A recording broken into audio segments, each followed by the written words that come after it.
গাদিরের যে চিত্রটা এই এই জমিনকে কেন গাদির বলা হয়েছে? এই এলাকার নাম হচ্ছে খুম, কিন্তু এই জায়গাটা এটা গাদির কেন?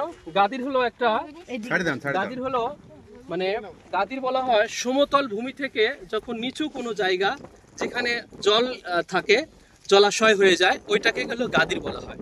তো এই যে গাদির সেই কোনটা ছিল সেই জলাশয়, এইটাই সেই জলাশয় ছিল। ওই যে ওইদিকে আমরা দেখতে পাচ্ছি উঁচু উঁচু ভূমি, হ্যাঁ ওইদিকে উঁচু ভূমি, সমতল উঁচু ভূমি।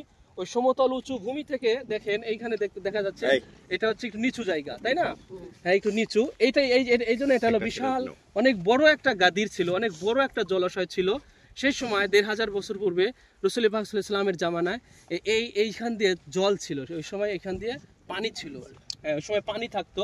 তো এই জায়গা হলো এমন একটা পয়েন্ট যেখান থেকে বহুমুখী একটা জায়গা, যেখান থেকে মক্কা শরীফ থেকে আসার সময় আবার এখান থেকে আবার বিভিন্ন জায়গায় ছড়িয়ে পড়তেন। এখান থেকে পানি সংগ্রহ করা হতো, এখান থেকে পানি সংগ্রহ করে এরপর আবার বিভিন্ন দিকে ছুটে চলা হতো। তো এখন সেখানে আর সেই ইয়াটা আছে, নিচু ভূমিটা আছে, কিন্তু সেই পানিটা নাই। তো এই হলো সেই জলাশয়গুলো, তো এইটাই কিন্তু পানিবিহীন আর কি, এখন আর পানি নাই। তো এই হলো সেই গাদিরে খুমের যে আসলে চিত্র, যে গাদিরের যে চিত্র, এখন পানি শূন্য অবস্থায় আছে, শুকিয়ে আছে, এখন আর পানি নেই, কিন্তু সেই সময় পানি থাকতো। এই গাদির থেকে, এখান থেকে পানি সংগ্রহ করে হাজী সাহেবরা যারা মক্কা থেকে ফিরতেন, মক্কা থেকে যারা ফিরতি, তারা এখান থেকে পানি নিয়ে বিভিন্ন দিকে চলে যেতেন।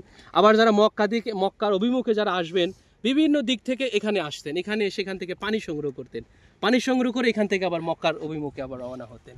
এটা এমন একটা বহুমুখী জায়গা। এই জন্য রাসূল পাক সাল্লাল্লাহু আলাইহি সাল্লাম মক্কা থেকে ফেরার সময় এই জায়গাতে রাসূল পাক সাল্লাল্লাহু আলাইহি সাল্লাম তিনি মানজিল করলেন, যে এখান থেকে সবাই ছড়িয়ে পড়বে, বিভিন্ন দিক চলে যাবে। এই জন্য রাসূলুল্লাহ সাল্লাল্লাহু আলাইহি সাল্লাম এই জায়গাতে সব সাহাবীকে আবার একত্রে করে মওলায়ে কায়নাত পাককে বেলায়েতের সম্রাট বলে ঘোষণা করে দিলেন। মওলার কদমে আমাদের কবুল ও মঞ্জুর করুন সবাই। আমিন।